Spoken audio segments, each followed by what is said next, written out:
Sungguh besar pengorbananmu bagiku, terlalu dalam untuk dimengerti. Sungguh besar,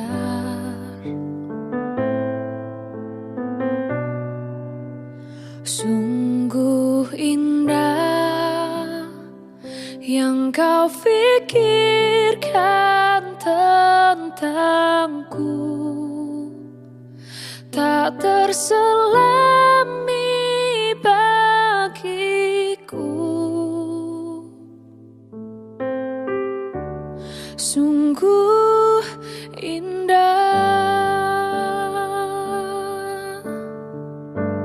Salam saudara-saudara di dalam nama Yesus Kristus.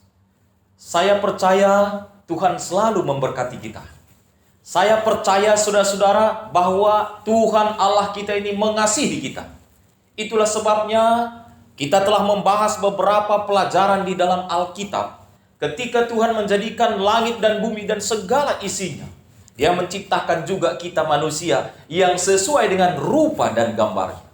Beberapa waktu yang lalu saudara-saudara saya sampaikan firman Tuhan bagaimana proses penciptaan itu juga yang dilakukan Allah bagi kita manusia. Dan itu sangat bertolak belakang sekali dengan apa yang dibuat oleh para ilmuwan pada zaman dahulu, terutama teori Charles Darwin, saudara-saudara. Kita ini adalah buatan Allah. Haleluya, amin saudara-saudara ya. Kita ini adalah ciptaan Tuhan. Kita sudah baca kemarin dalam Kejadian 1 ayat 26 sampai 27. Dan kemudian Kejadian 21 ayat 20, Kejadian 1 ayat 28-nya adalah bagaimana tanggung jawab kita sebagai manusia dalam mengurus dunia di mana kita tinggal pada saat ini. Kita boleh membaca dalam Kejadian 2 ayat 7 bagaimana proses kemudian penciptaan manusia yang dilakukan oleh Tuhan. Ya, di sana sehingga pada waktu Dia membentuk ya tanah itu sesuai dengan rupa dan gambarnya, lalu kemudian Tuhan Allah meniupkan napas kehidupan. Kita sudah tahu itu saudara, bahwa kita ini dijadikan oleh Tuhan sesuai dengan rupa dan gambarnya. Apa maksudnya sesuai dengan rupa dan gambarnya? Inilah yang perlu kita cermati saudara-saudara. Sesuai dengan rupa dan gambarnya dimaksudkan adalah bahwa kita ini dijadikan Tuhan supaya Tuhan juga bisa membagikan kasih-Nya dengan kita, karena memang kita berbeda dengan hewan. Kita ada alat pikir kita, saraf berpikir kita untuk bisa berkomunikasi dengan baik dengan pencipta kita. Itulah yang dimaksudkan kita ini adalah sama atau sesuai dengan rupa dan gambar Tuhan. Jadi saudara-saudara, kalau dengan demikian, maka Tuhan Allah jadikan manusia itu dan juga Dia ingin kita ini supaya tetap baik secara fisik, tetap sehat secara rohani, tetap baik semua secara komunikasi dengan Tuhan. Nah, itu sebabnya Dia katakan saudara bahwa pada waktu manusia ini diciptakan, maka Dia berikan juga makanan yang terbaik bagi kita. Jadi semua saudara-saudara, bagi yang mengatakan siap menerima Yesus Kristus sebagai juru selamat pribadinya, saya saat ini sudah terima Tuhan. Saya saat ini mengasihi Tuhan. Kalau engkau katakan saya mengasihi Tuhan sebab hukumnya adalah hukum kasih, maka kemudian engkau saudara-saudara wajib juga menjaga tubuhmu, di mana Tuhan Allah yang menciptakan kita ini sesuai dengan rupa dan gambarnya. Haleluya, amin saudara-saudara ya. Ini yang perlu kita targetkan, komitmenkan. Nah, itu sebabnya kalau saya baca di dalam 1 Korintus pasal yang ke-6 ayat yang ke-20 saudara. Kalau kita masuk di 1 Korintus pasal 6 ayat yang ke-20 ini, kesimpulannya di sana disebutkan, saudara boleh baca di Alkitab ini. Dia sebutkan, karena itu muliakanlah Tuhan dengan tubuhmu. Bagaimana caranya saya memuliakan Tuhan dengan tubuh kalau tubuh saya ini tidak saya rawat? Bagaimana caranya saya memuliakan Tuhan dengan tubuh kalau saya juga tidak makan-makan? Apalagi makan yang baik atau makan yang tidak baik. Tentu sudah ada sarananya di dalam firman Tuhan supaya kita memakan yang baik. yang diizinkan Tuhan, yang sehat-sehat, supaya dengan tubuh yang sehat inilah saya dapat memuji, memuliakan nama Tuhan. Semua untuk kemuliaan Tuhan. Haleluya. Benar saudara-saudara, itu sangat ditegaskan. Karena tubuh kita ini, kalau kita baca mulai ayat 16, 17, 18, 19, ya tubuh kita ini adalah punya Tuhan. Kenapa? Kalau saya hubungkan kembali ke perjanjian lama, saudara-saudara ya, dalam Kejadian 2 ayat 7 tadi, dia memang bentuk kita. Dia bentuk, lalu dia embuskan napas kehidupan. Yang dalam bahasa Ibrani-nya nefes gitu ya. Ada zat kehidupan dari Allah dimasukkan ke dalam tubuh kita, di mana tubuh kita ini yang telah dibentuk lebih dahulu melalui debu dan tanah di Taman Eden. Waktu itu saudara-saudara. Nah, oleh sebab itu Tuhan katakan pada saat ini, engkau muliakanlah Tuhan, muliakanlah aku, muliakanlah Allahmu melalui tubuh saudara. Jadi sudah jelas pesan Tuhan pada saat ini. Tergantung pilihan saudara dan saya. Saya mau gunakan tubuh saya ini untuk kepujian bagi nama Tuhan. Saya mau gunakan tubuh saya ini untuk kejelekan bagi nama Tuhan. Ini memang urusannya di pilihan kita, saudara. Atau saya mau gunakan tubuh saya ini supaya menjadi alat-alat setan juga. Itu pilihan kita, saudara. Tapi Allah sebagai pencipta kita, di mana ada rupa dan gambarnya secara sifat, tabiat dan kasihnya yang ditanamkan di dalam diri saudara dan saya, Allah selalu melaksanakan panggilan saudara, ajakan. Dia selalu sampaikan komunikasi yang baik. Mari ikut aku, ikut aku, ikut aku. Karena dia tahu dia adalah Allah yang maha baik. Dan dia tahu yang dia ciptakan ini adalah spesial, khusus baginya. Dia tidak mau ingin kita ini menjadi pengikut setan. Nah, itu sebabnya muliakan. Bagaimana caranya memuliakan tubuh? Jangan sampai apa? Tubuh kita ini cacat. Saya kira apa yang disebutkan di dalam Roma pasal 12 ayat 1, saudara. Persembahan atau ibadah yang sejati adalah mempersembahkan tubuh kita ini jangan cacat. Nah, kalau itu hitung-hitung persembahan, berarti kita masuk misalnya ke perjanjian lama, saudara. Ya. Bagaimana pada waktu mereka dulu mempersembahkan domba. Domba itu dicari berumur 1 tahun ke bawah. Kenapa? Supaya jangan cacat. Dicari tidak cacat. Yang memang itu adalah melambangkan kemudian Yesus Kristus, seorang yang tidak cacat secara rohani, tidak cacat secara dosa, dan kemudian dia bisa meninggal di kayu salib. Ini melambangkan. Dan itu sudah terjadi. Nah, demikian juga tubuh kita ini, saudara. Bagaimana caranya supaya jangan cacat di hadapan Tuhan? Apa yang saya masukkan? Tidak mungkin saya masukkan ganja ke sini, saudara ya. Tidak mungkin saya masukkan narkotika gitu ya, dan obat-obat sejenis yang lainnya ya. Tapi melalui kita konsumsi. Ya, tentu ganja, narkotika, ada juga obat-obat hal-hal tertentu di situ yang digunakan oleh pihak-pihak rumah sakit untuk melaksanakan pengobatan pasien-pasien tertentu. Misalnya, kalau seseorang ingin mau melaksanakan operasi total, misalnya ada amputasi misalnya di bagian kaki, tentu akan dibius. Nah, di sana tentu ada unsur itu, saudara. Tapi itu bukan melalui makanan. Kalau misalnya kita konsumsi melalui makanan, ini hawa nafsu, saudara ya. Hawa nafsu kita lampiaskan, lalu kemudian diproses, berjalan ke urat-urat kita ini. Ini urusan di sini, dan itu kemudian menjadi habit, tabiat, saudara. Ini yang Tuhan tidak mau. Jadi kita bisa bedakan, saudara. Maka, kalau misalnya saya sudah jauhkan itu, saya bisa sehat dengan doa sama Tuhan. Tuhan katakan dalam Kejadian 1 ayat 29. Mari kita baca firman Tuhan ini. Apa disebutkan Kejadian 1 ayat 29? Begini bunyi firman Tuhan. Berfirmanlah Allah.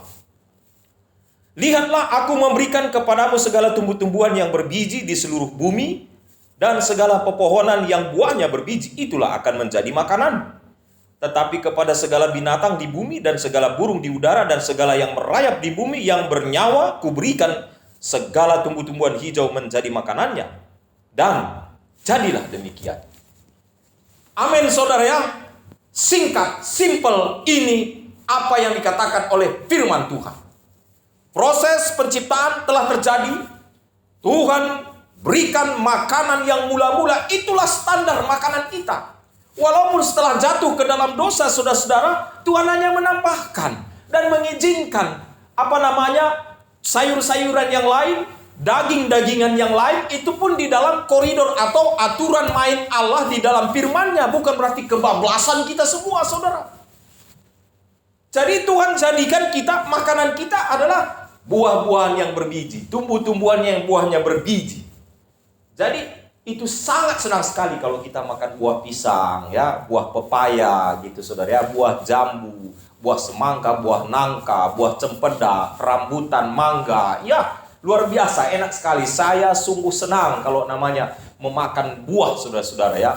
Ada yang asam, saya senang. Ada yang pahit juga saya makan, sebab ada juga rasanya pahit buah di hutan. Sebab saya juga orang kampung, saudara, jadi sering masuk hutan dulu. Tahu saya banyak makanan buah di sana. Orang tua saya katakan yang penting monyet makan, katanya kan. Kalau monyet makan, saya juga ikut makan gitu. Artinya nggak ada racunnya di sana, saudara. Wah, banyak sekali. Nah, bagaimana buah yang berbiji? Wah, ada juga jengkol, ada pete gitu ya. Itu kan sehat kita dibuatnya itu. Tapi di dalam koridor tertentu. Jangan pula dimakan pula pete sampai 1 drum, saudara. Itu masalah.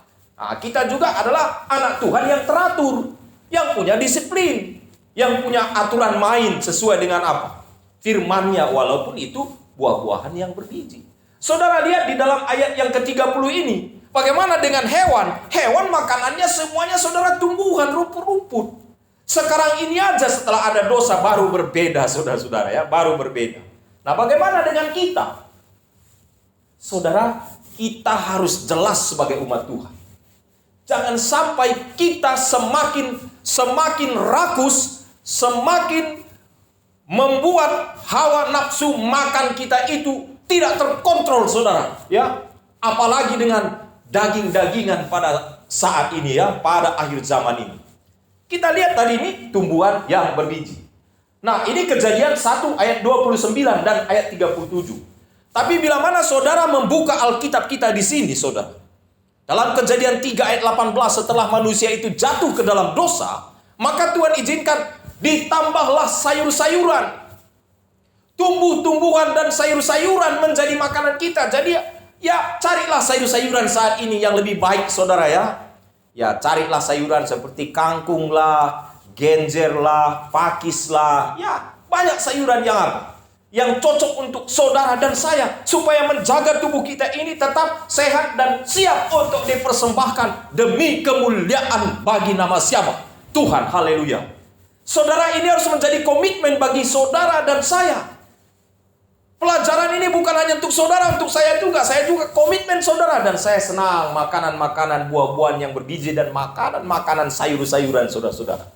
Sebaliknya, kalau daging-dagingan saya kurang senang. Kalaupun saya ingin sekali makan daging, sesekali, saudara, boleh kita apa? Makan daging. Kalau saya itu ya boleh sekali setahun potong ayam kampung. Itu contohnya, saudara, ya. Itu saja. Jadi sederhana.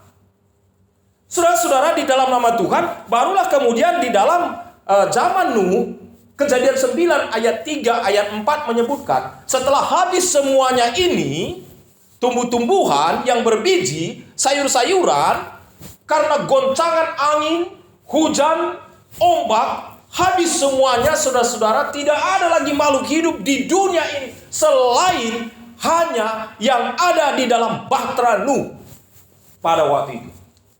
Kita sudah tahu ceritanya itu, saudara, dalam Kejadian 6, Kejadian 7, dan Kejadian 8. 3 pasal itu membahas tentang peristiwa, kapan datangnya, kapan misalnya berhentinya, kapan keluarnya mereka dari bahtera. Ada ceritanya dalam 3 pasal itu. Kejadian 6 dan Kejadian 7, Kejadian 8. Nah, pada waktu mereka keluar dari bahtera itu, muncul di Kejadian 9 ayat 3 dan 4. Nah, kalau di Kejadian 9 ayat 3 dan 4, memang di sini dijelaskan, saudara-saudara. Mari kita baca ayat ini supaya kita jelas dulu, saudara-saudara, dengan kalimatnya. Mari kita lihat, segala yang bergerak, yang hidup akan menjadi makananmu. Ini sering juga dipelesetkan, saudara. Ya, apa saja yang bergerak. Tetapi yang dimaksudkan di sini, aku telah memberikan semuanya itu kepadamu seperti juga tumbuh-tumbuhan hijau. Tapi dilanjutkan di ayat 4-nya, hanya daging yang masih ada nyawanya. Ini urusan apa ini, saudara? Ya, urusan hewan, ya. Urusan hewan, ya. Yang masih ada nyawanya, yakni darahnya, janganlah kamu makan. Nah, kalau kembali ke urusan hewan, tentu ada aturan mainnya. Nah, ini yang saya sebutkan, saudara, kalau kita mau belajar. Nah, kenapa Tuhan izinkan di sini makan daging? Nggak ada lagi makanan-makanan yang lain semua, saudara. Pada saat ini saya menghimbau, berdasarkan apa yang direkomendasikan oleh firman Tuhan, supaya kita betul-betul menjaga tubuh kita ini, memuliakan Tuhan melalui tubuh ini. Karena kita diciptakan sesuai dengan rupa dan gambarnya, tentu melalui apa saja makanan, minuman yang saya masukkan, yang saya konsumsi ke dalam tubuh ini, harus yang sehat dan harus yang sesuai dengan aturan main apa yang telah difirmankan Tuhan di dalam Alkitab ini. Amin, saudara ya. Ini penting sekali. Demi apa? Kebahagiaan tubuh kita, kesehatan kita, dan demi hubungan yang baik dengan siapa? Dengan Tuhan. Jadi teruslah saudara, belajarlah firman Tuhan, muliakanlah Tuhan dengan tubuhmu. Itu tadi firman Tuhan sebutkan dalam 1 Korintus 6 ayat 20.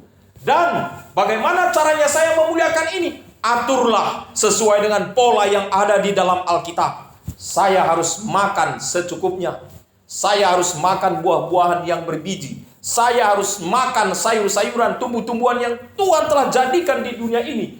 Kalaupun engkau harus makan daging, makanlah daging seadanya. Jangan dibalikkan, saudara. Makanan nomor 1 adalah buah-buahan yang berbiji. Makanan nomor 2, tumbuh-tumbuhan dan sayur-sayuran setelah jatuh ke dalam dosa. Makanan yang nomor 3, Tuhan izinkan keluarga Nuh makan daging setelah semuanya tidak ada, saudara. Nah, kalau sekarang banyak, saudara, buah-buahan, sayur-sayuran. Jadi jangan balikkan, jadi tetap nanti nomor 1 jadi daging gitu ya. Itu menjadi salah itu, saudara. Tidak sesuai dengan apa? Firman Tuhan. Apakah saudara yakin dengan firman Tuhan? Yakin, lakukan, itulah buktinya saudara sedang mengasihi dan melaksanakan hukum kasih. Artinya saudara tidak melawan perintah Tuhan. Artinya saya tidak melawan perintah Tuhan. Artinya saya mengikut perintah Tuhan, sebab Dia mengasihi saya dan saya mengasihi Dia. Itu harus menjadi bukti di dalam kehidupan kita sebagai umat Tuhan yang mengaku pengikut Kristus. Haleluya. Tuhan memberkati saudara dimanapun engkau berada pada saat ini. Amin.